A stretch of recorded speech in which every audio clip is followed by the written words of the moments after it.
Hey, Paul, did you know that according to podcastinsights.com, as of January 2021, there are over 1.75 million podcasts, totaling more than 43 million episodes. And those numbers are just on Apple Podcast. They don't include Spotify or Google Podcasts or other hosting sites. So it's easy to say that creating and posting a podcast has become a very popular way to communicate ideas. Jason, did you know in 2005, the term podcast earned the title of New Word of the Year by the American Oxford Dictionary? Now it's been 16 years later, and you'd be hard pressed to find anyone who doesn't know what or has listened to a podcast.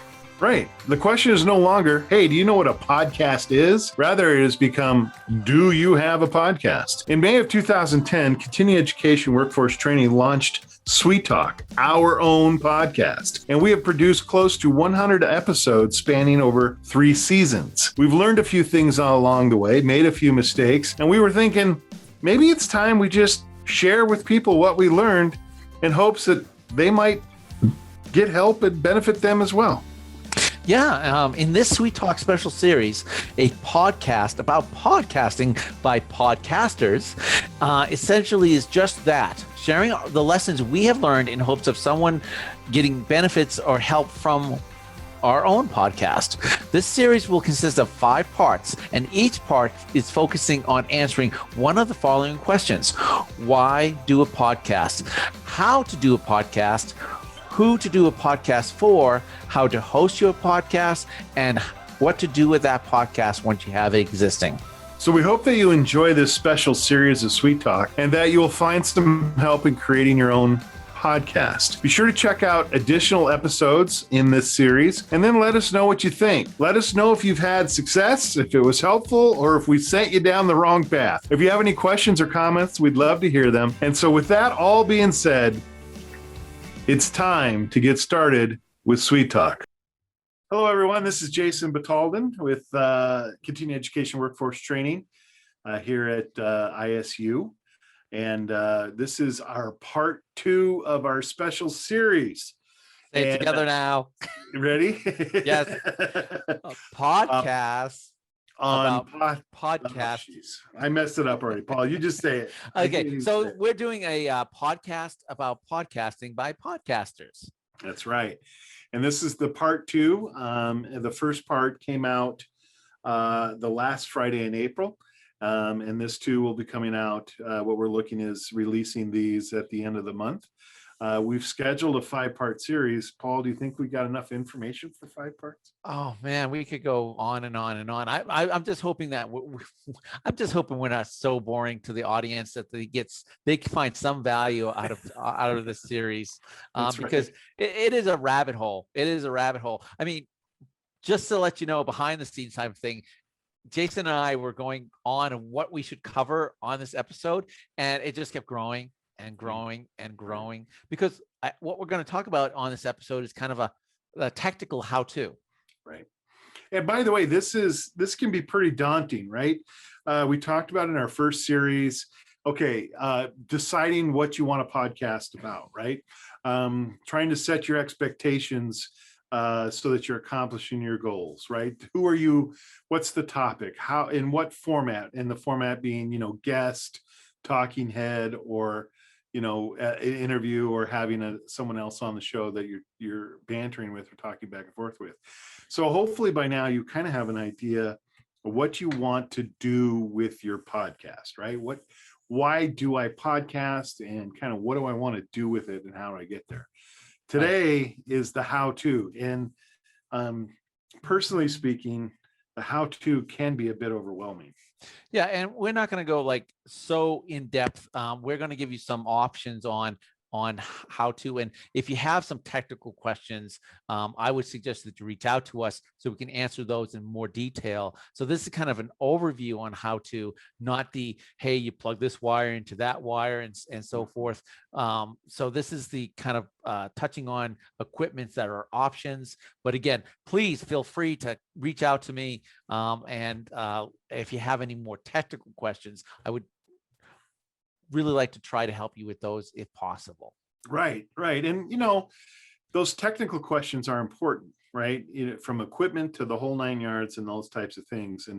And I don't, maybe I'm making too light of this, Paul, because I know this is sort of up the how to is kind of up your, it's in your wheelhouse, right? This is what you like to do.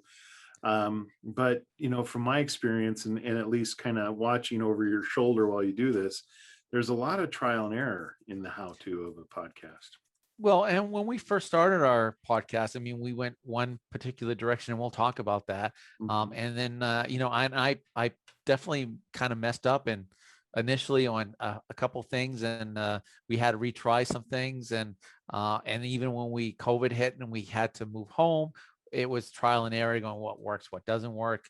But I think some giving you some overview and some options will definitely shorten someone's path on discovery on what Sure. works and what doesn't. That's true. So let's just jump into that. Okay. So, we established in our first podcast that you and I came up with this idea, and that we went to Gary, our director, and said, let's do a podcast. And we've joked numerous times throughout the last 3 seasons on our show how Gary was more than just a bit reluctant about doing a podcast. The look on his the look is burned into my memory. Yeah, it definitely was a look. So here we are. Paul and I, we got Gary's okay to do it.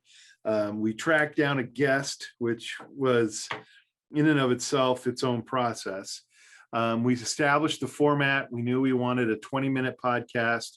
That was more not just necessarily an interview format, but kind of more of a discussion.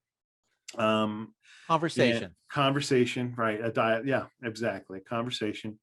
And then, so we set a date. Now, we, for lack of any other understanding, we decided to record our podcast in the studio. Right. So, there's a small studio space available at the university in I guess the media section, and the person who runs that studio had actually reached out to us because they knew that we were doing some of the stuff, because we used the studio once or twice, and he basically said, "Hey, the studio's available. I need to schedule the studio to show that it's being used on the university. Do you want to schedule some time?" And we said, "Sure, let's go to the studio." And so we went and filmed our podcast in a studio. It's a small studio, but a studio. And that studio consisted of a green screen on one side and a kind of an interview desk set up on the other side, like a late night talk show. There you setup. go. Yeah. Right. Yeah. Right. Yeah. And if you go back to our season 1 episode, you can see that pretty easily. Yeah. In those YouTube recordings. Right. And so that was the other thing too. We jumped right out and the how to, right. And then we talked about this a little bit, is we decided that we also wanted a video component to our podcast. And that was almost more by default than by intent, right? Because we used our cameras and the sound options on those cameras to record the podcast. And so we figured, hey, since we have a video with every audio, let's post publish both an audio and a video version. Right. And part of the reason we created the podcast was to create some content to get basically some traffic to our website. And you can do that by various ways. And our YouTube channel is a good way to get content to our website. But we started the podcast so that we could get people from that to hopefully come to our website, travel to our website. So we thought we'd double dip, right. YouTube video and audio podcast. Right. And that really worked out for us. And a lot of podcasts nowadays do that. They double dip and they're getting double content, the audio and the video with that. But again, that brings us back to the studio. We were setting up cameras and recording the audio through the system, the wireless system that we had for those cameras. And that's how we did our initial podcast. We'd have a host, which initially it was Gary who was the host. Yep. And he wasn't that reluctant to the idea of being a host. No, he wasn't. In fact, if you've continued, if you're familiar with our show, Gary quite frequently comes back and hosts specific guests or specific issue conversations with people. And but I think, I think part of it was just there was a massive time commitment to do this. So kind of let's put this in perspective, right? So we booked our guests, we booked the day, we booked the studio, we booked the time, we got the map out. Everyone was to show up at the studio at this certain time. And so Paul and I, we go down to the studio and outside, and we schlep all that stuff in. Yeah, right? The studio really doesn't have equipment that we can use, so we have to bring our own cameras and audio equipment with us. Right. What the student gave us was a soundproof room, gave us great lighting, and also, just gave us the perfect environment to capture sound. The set, and also the set. So yep, right. So we show up and we've got cameras, and so we have to kind of frame the shot, along with the concern is how to capture the sound. And Paul, that became kind of a obsession for you there for a little bit. Yeah. So sound. Okay. So here's the thing. If you're doing a podcast, initially the audio podcast, you want to make sure you have good sound. Right. But we're also a small department with limited resources, so we use this equipment that we have available to us, which was we have some 4K cameras, and typically what I'll do is I have the Sony wireless sound system that has these transmitters and also receivers that can go plug right into the camera. So that was a good way of capturing the sound, is directly through. But initially I was using going out of the cameras into the RCA input of the going out of the transmitter into the RCA input of the camera, and we were getting this hiss that was really, really disturbing. Really disturbing. Well, and that brings up a great point, right? Because a podcast, it's number one medium obviously is sound, and if you don't have good sound, you just can't have a good podcast. So as we move forward, I changed the audio recording to the same thing. I used the lapel transmitters, but I hooked the receiver up into this Zoom system. Basically, Zoom is a brand name, and they make these really great microphone systems that are different levels. You can go from an inexpensive to a very expensive, and from there, I could capture the audio on a separate SD card and then marry that to the video recording that we had afterwards. Right. In fact, hold on just one second. I'm gonna, for the people on YouTube, I'm gonna share my screen and give you a screenshot. Hey, Jason, can you give me permissions to share my screen for a sec? Oh my goodness, how horrible are we? Yeah. More. Okay. I'm going to make you co-host. That ought to do it. All right. Excellent. There you go. Okay. So I'm going to share my screen for just a sec and then show you, for anyone who's watching the YouTube video, they can see the microphone I'm talking about. And these are the Zoom mics. This isn't exactly the model that we have, but it's the most recent model. And this is a great microphone because, again, it can take XLR inputs or RCA inputs into it, and then you can adjust the sound level so you can have two separate inputs that are coming off of two separate transmitters. And that's another way that we did the audio recording, is taking a separate audio recording and marrying it with our video recording. Right. I'm going to stop sharing now. Yeah. So, but we had to learn that, right? That was something we had to learn. But so, going back to, and these are things, by the way, what dictated us doing that was the environment in which we were recording. We were recording in studio, we were recording face to face. Our guests came in, we had, there was no such thing as social distancing 3 years ago. So we just sat at this desk and we had these conversations. And because of the environment we were recording in, we had to figure out a way to capture it. And for us, the equipment that Paul just described worked out the best.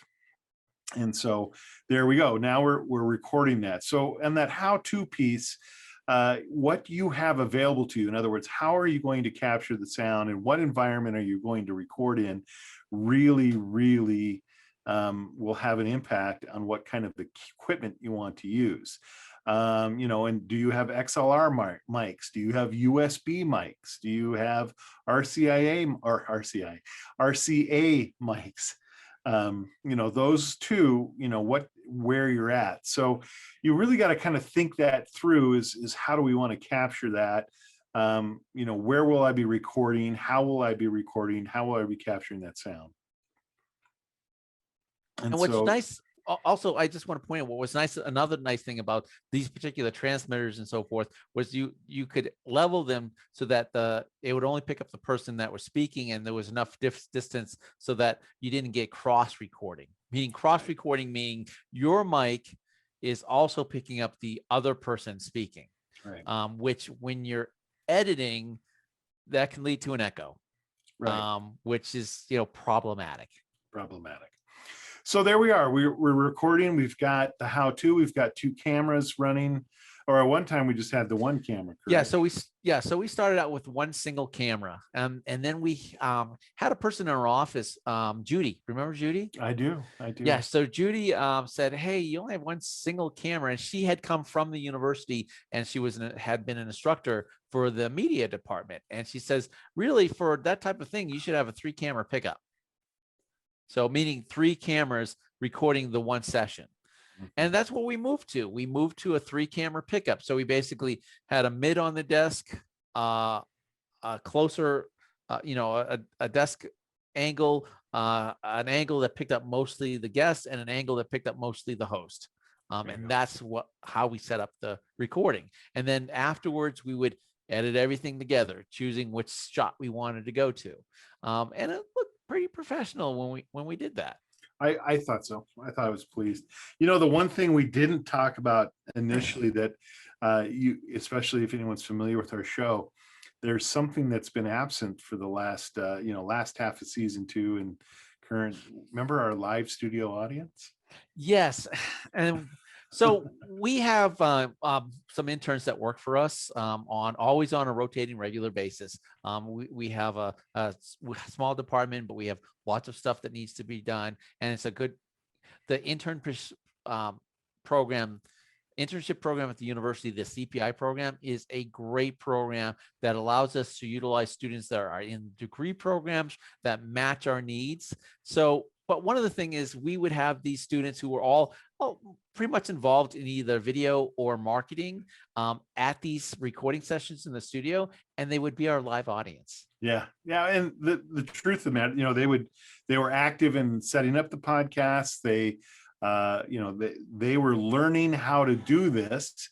And then during the actual recording, they got to be the live audience. So that's another thing too you might want to think about, again, what kind of recording environment you're in. Now, with that being said, one of the things we haven't touched on that we're getting there. So let's just kind of finish the story up, right? We get our first guest on, we record everything we need to record. We have our timer going, the 20 minutes goes off. We all got through it. We all are confident we have all the content, nothing got lost. And so we wrap everything up, roll up all the cords, pack the cameras away, tuck away the mics, jump back in the car and head back up to our office to go ahead and edit this. Now, I'm going to tell you that editing, for me, I have no passion for it, but I will tell you this much. If you do a podcast, you will have to edit. The likelihood of doing a podcast out of the gate perfect so that you don't have to edit anything is just a almost unrealistic expectation, and I would argue might even turn into an unpleasant experience for you and your guest if you don't have that flexibility to edit some of the things, to edit the sound quality. Yeah. So here's the advantage for our format of our podcast. The 20-minute conversation timer format is we're not editing that middle conversation portion. And we tell our guests we're not editing. The conversation flows as it flows. We're not going to edit that. We're going to record it and present it as it happened. And that is a gigantic relief or unburdening of that. But we do have to edit, before the start, and we have to edit after we say goodbye. And then we have to edit in our intro and edit in exit music. So we are still editing. And for the video, when we were in the studio, we had to choose which angle we were going to cut to. And currently on this, we're still choosing, do we go with a single picture or we do go with the gallery picture on the video? But so, yes, there is editing involved afterwards. So if you're not an editing person, might, find someone who is an editing person. You might want to, that. right? Yeah. Or spend a lot of hours on YouTube Versity, trying to learn Audacity or Audition or any of the other multiple sound editing software that's out there. So, and again, just because we mentioned something, that doesn't mean that ISU is endorsing any of these things. It's just we use what we're familiar with or what we know how to use. Yeah. So it's not saying it's better than anything else that's out there. Yeah. So what I use post recording is I'm using the Adobe Creative Suite, but I've been using that for going on 8 years now. And it's what I'm comfortable with. It's what I know, and that's why I'm using it. But there are plenty of other options out there. If you're just doing a sound podcast, I definitely recommend Audacity because number one, it's free. Yep. It's free. And number two, once you learn it, it's a pretty powerful audio editing software. Sure. Once you get comfortable with it, understand how it works, there's quite a lot of things you can do with it. And again, that free number, that free $sign is zeros is really attractive. Yes. So let's talk about sound for just a minute. How to, Paul, when you edit sound, what are you looking for? Now let's set the video aside for just a minute, because that's a little bit different discussion. You have. You got to go from different angles. You can't have the same angle for too long; it gets boring. And I appreciate the video editing side of this, but from a sound component, when you listen to the raw footage that we got off of a podcast, what are you listening for, and what are you hoping to accomplish in that? Okay. Well, first, let's go right at while you're recording. The first thing you want to do is try your best to get everyone on the same level.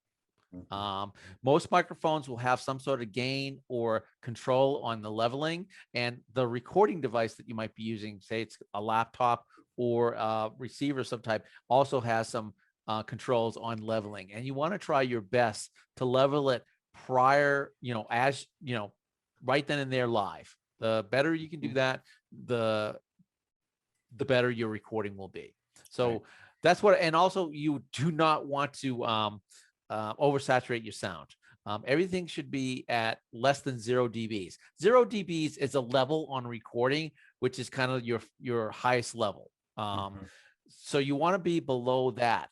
And most recording devices will have a gauge that you can actually watch the dBs. And I say dance because the lights, it will use a light indicator, whether that's digital lighting or, just in something in the software or actual on a physical lighting that will show you where it dances. And I always like to see it dance between 6 and 12, 6 and 12, 6 and 12.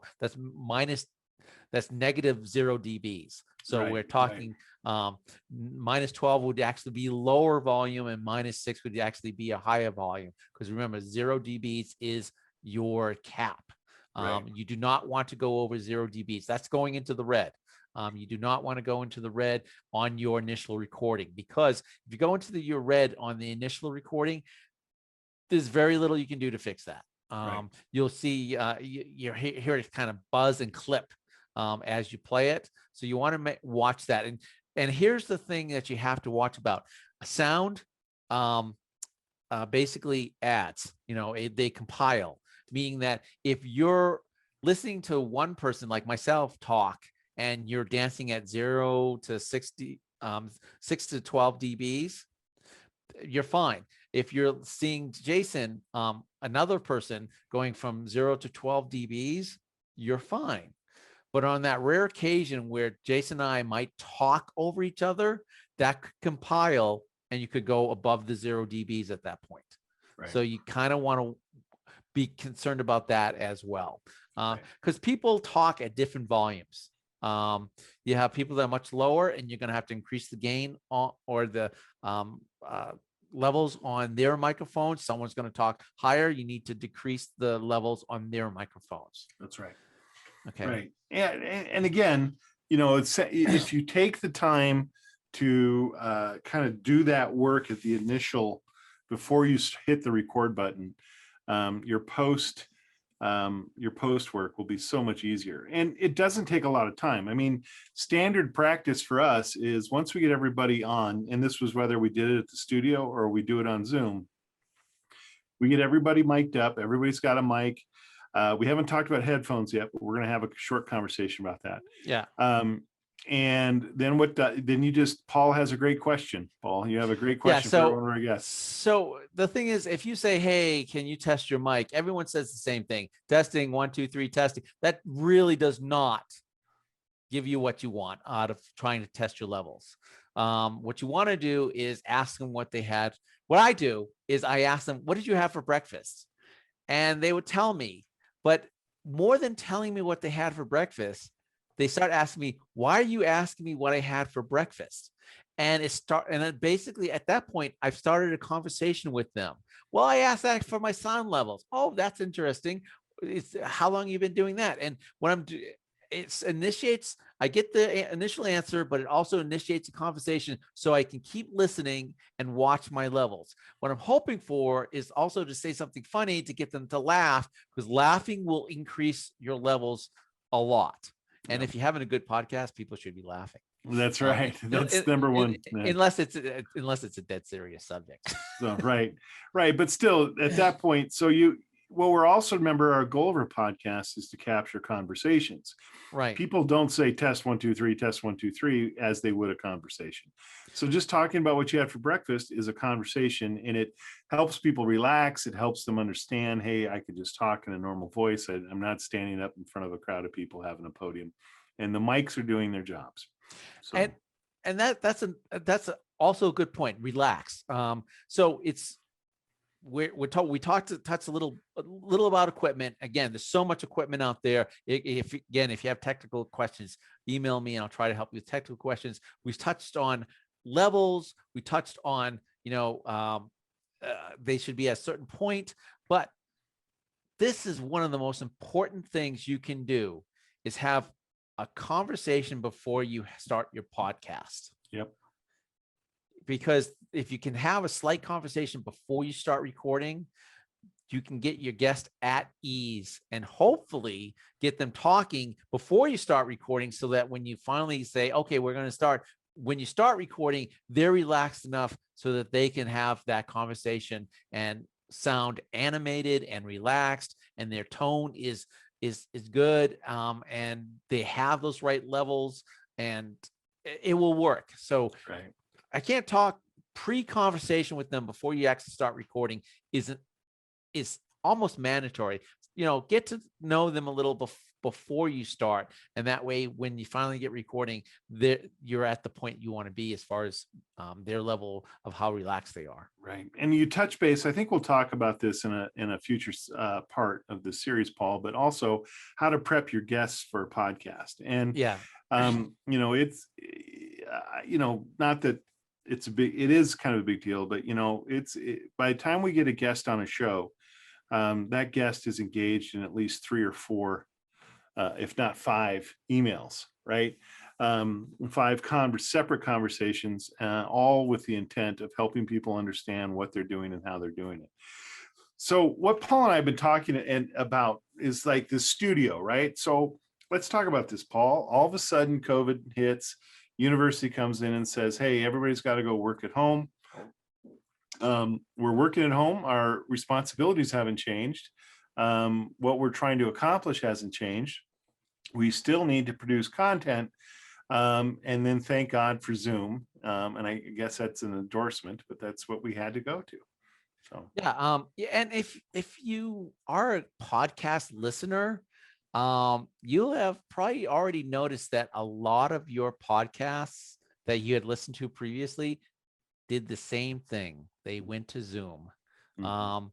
because now all of a sudden there's some audio issues that came up, and we'll talk about that. But also, I've actually heard someone's mention someone's background or how they appear, because now they're using Zoom as a kind of a hub to get people onto their podcasts more easily. And that is it is a recommendation. A great hub or way to connect your guests into your podcast is through Zoom. Mhm. You might be able to do it through Skype. People use this Skype, but I found that Zoom, the audio quality and the connection and ease of connection, because again, some of your guests are not going to be technical. Zoom is very user friendly and easy to get on. Yep. And it gives you an audio file and a video file in the recording. So, I mean, essentially what Zoom does is what we needed it to do and what we've been doing in the studio all along. But there is some necessary equipment on both ends, right? You have to have your guests have to have some equipment, and it does need to be a bit specialized. But on our end, Paul and I spent, I would say, Paul, it took us more than just a one or two podcasts to figure out where we're going. And I'm just talking about mics alone. Yeah. And that's the whole thing is, I guess we kind of had put the podcast on hold for just a tiny bit, and then said, I think you were the ones going, well, I guess I'm going to start scheduling the guests on Zoom. Yep. Yeah, we had to, right? Yeah. And we went to Zoom, and you're right. We obviously you're kind of need a microphone, and since we want video, we need a camera. I mean, luckily we had cameras, and I forget what I was using for a microphone initially. But we were using the microphones that we had, and we would invite a guest on. And I'm going to touch on this for just 1 second. Yeah, right on. Just 1 second. So Jason and I are doing this podcast on a weekly basis. So we're recording guests all the time. So we're on, doing this all the time. So we have an expectation of what we need. So over time, we got the stuff we needed to, sound good and look good. So we did camera upgrades. We did microphone and headphone upgrades. But you cannot control what your guests might have for equipment. That's right. And you certainly can't expect them to go out and spend their money on equipment for a podcast they might be on just once. So we have had, and again, not just us, if you listen to other podcasts out there that have gone to the same varying degrees of quality on guests. Right. And you will have to deal with that. Right. And the one thing you can control is your end, right?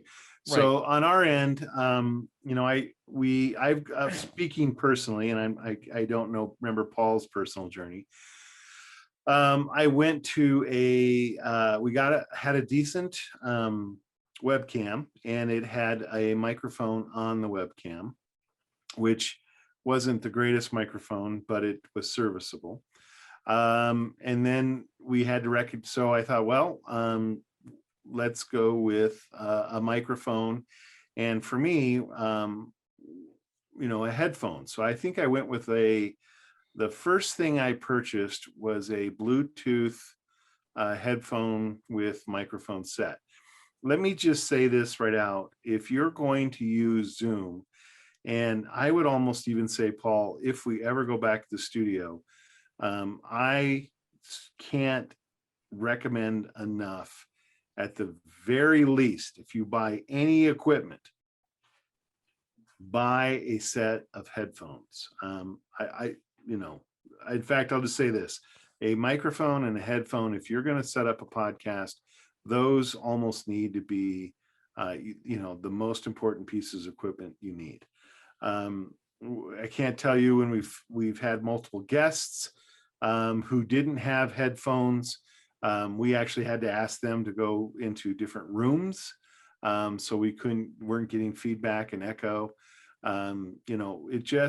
I'm just telling you right now that if you're going to spend money on anything, spend it on a microphone and a headphone. I eventually got rid of the Bluetooth headphone microphone set, and then bought a USB microphone that was specific for podcasting. And that wasn't cheap. There were plenty of cheap options to do. And I haven't had to buy a different microphone now for over a year. So about a year. So I went a slightly different route. I went, and I'm going to share my screen again. Share screen. So I picked up this headphone set right here, and basically this has its own separate transmitter. It's wireless. Also, one of the nice benefits of this set right here is the headphone has microphone feedback, meaning that I can hear myself talk through the microphone, which is really nice. Because if you don't hear yourself, sometimes you can go, you're talking, your mic's picking you up because you can see levels if you're on the computer. It's just nice to have that. I can hear myself speak when I'm talking. Now, that being said, Jason bought some equipment. I bought some equipment. You don't have to buy a lot, real expensive equipment. No. Here's the cheapest alternative I can recommend. If you have a computer that has the 3.5 plug, and you have a phone that came with the headset with the microphone built into it, that's the best place to start. It is. Even for your guests, hey, do you have your phone, headphones / microphone that came with your phone? And that's a good place to start. Again, you'll be able to hear someone speak through your speakers. You'll be able to have a microphone that won't pick up what that will pick up what you're saying, but the headphones, that won't pick up what's coming through your speakers. And that would probably be the most cost-effective way of entering into doing a podcast. Right. You do not have to spend equipment, but you do need equipment, right? You don't have to spend high dollar for the best of line, but we did. And I'll be candid. If I would have bought the right stuff first, for me, for my setup, for my home environment, what I needed to do was a set of earphones with a 3.5 plug-in that I could actually plug into my podcast mic. And then I bought a podcast mic, and then I bought a podcast or a mic adjustable mic arm that swings back and forth. And that allows me to record podcasts with a set of headphones on. My mic is about 9 to 12 inches away from where I sit. And as you can hear, it works really wonderful. But that was trial and error. I went from a lot of different things to get to that point. And, it just finally was what I was comfortable with. And Paul's comfortable with what he uses. And there we go. Yeah. And like I said, for your guests, if they have their phone mic headphone system, if they could use that, that's great. Sometimes they don't have that. And what they're using their microphone that's built into the webcam, and they're using their computer speakers, or they're using the microphone that's built into the computer. My best advice is watch out for feedback. And if they get feedback, just ask them to turn down their speakers. Yep. Yes, right. They might have a hard time. It might be a little lower for them to hear you, but they won't get that feedback in their microphone. Right. Right. And you will be surprised how much of a big difference that makes, right? That just makes such a huge difference in your recording when you use a dedicated headphone and dedicated microphone. And I don't want to sound horrible, Paul, but we actually did have a guest on that didn't have that equipment. And, we had to ask him to do it a different day. Yeah. So, we had one guest who tried to do it through, again, this is when COVID just hit. And he didn't have anything for an infrastructure because it just hit. And he was not the type of person that would have, home office. Right. So he was doing it from his phone.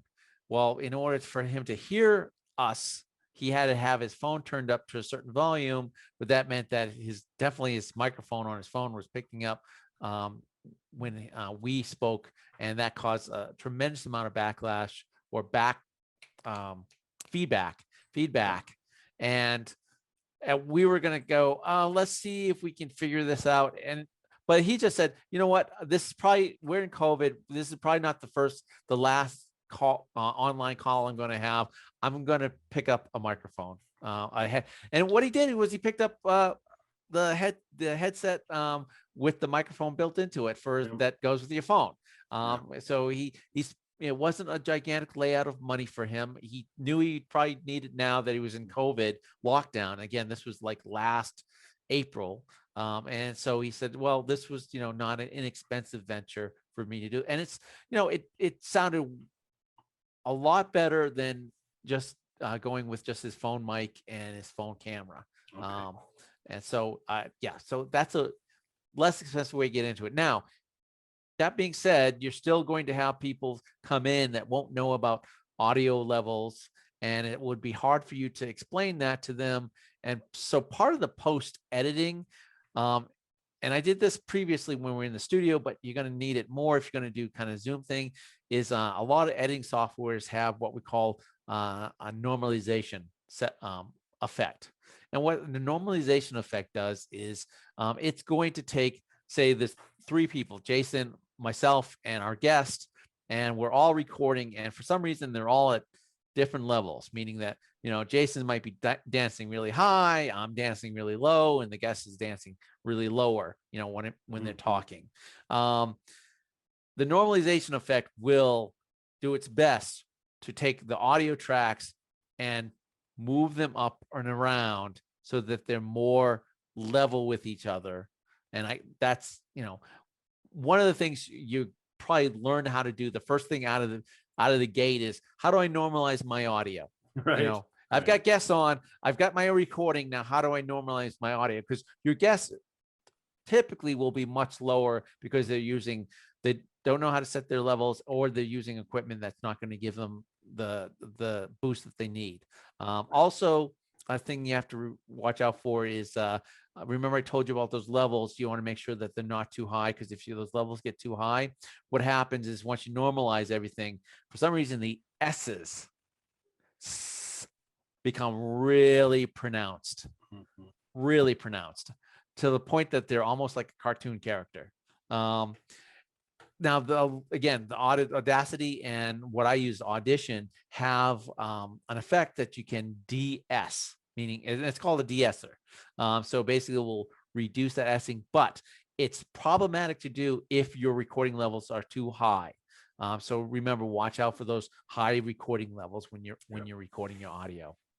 So Paul, one of the things, just kind of move, because I think so let's just kind of review here, right?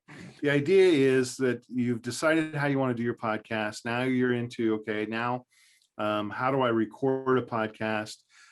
We didn't get into the weeds, so to speak, on equipment. I know Paul would love to answer any questions you had on that. But candid is, that's what the Google does too. You guys, research some of this, and if you have questions about equipment, please. If you want to know what kind of mics I use, I got no problem telling you. And you'll probably tell me, well, man, I found a better one for this. That's great. Again, it's what you're comfortable with and what you want to do. And so, the next question, we're not going to address this on this podcast, but then, okay, so we got a show, we got a podcast idea, we got a guest on the show, we've recorded it, or it was a talking head, or just me and a friend. Now, the next question, we'll address this in our next series, is what do we do with it, right? How do we get it so people can hear it? But I think what makes this part so crucial is you can't, perfection isn't the goal, but what you are trying to do is make that sound, make the sound of your podcast as inviting to people to listen as the conversation or as the topic of podcast. You could have the best topic, you could have the best guest, you could have the best everything, but if you have really poor audio, no one is going to really muscle through that podcast. It's just something really to keep in mind. Yeah. So the big two takeaways for this, and then we're talking just audio, is headphones for isolating your speakers from your microphone. If you can get your guests to do that, bonus, and edit and some editing software afterwards. Again, Audacity's amazing piece of software, and it's free and it's safe. Just let's point that out. It's a safe piece of software as well. So you not going to be installing anything that's bad for your computer. It's been around for a long time. So that's a good free option. So again, headphones and editing afterwards. And then for video, edit your video if you're doing video content as well. Oh, and we never even talked about cameras. Anything that can get your stuff on video is fine. Again, here's the one takeaway, Jason. We discovered this. You're going to learn a lot as you go along. And everyone's situation is different. Like if you're doing your podcast, it's the thing. Jason has a small private podcast that he does, and he was recording in a room with people rather than being separated. And he had to have, learn how to, hey, how do I record my conversation without us bleeding into each other? Right. And that was interesting, right? And that was a different experience doing that podcast and having guests in the room and not having the same equipment that I had available at work, right? Because I have a little tighter budget at home. And so learning how to do that. And frankly, I'll be candid with a little secret here. You also be so very aware of your environment, recording environment. We actually had to move our recording. When we record podcasts, we have to pick up the computer, the mics, the headphones, everything. And we have to move them down to our basement where we have tons of soft surfaces down there, carpet,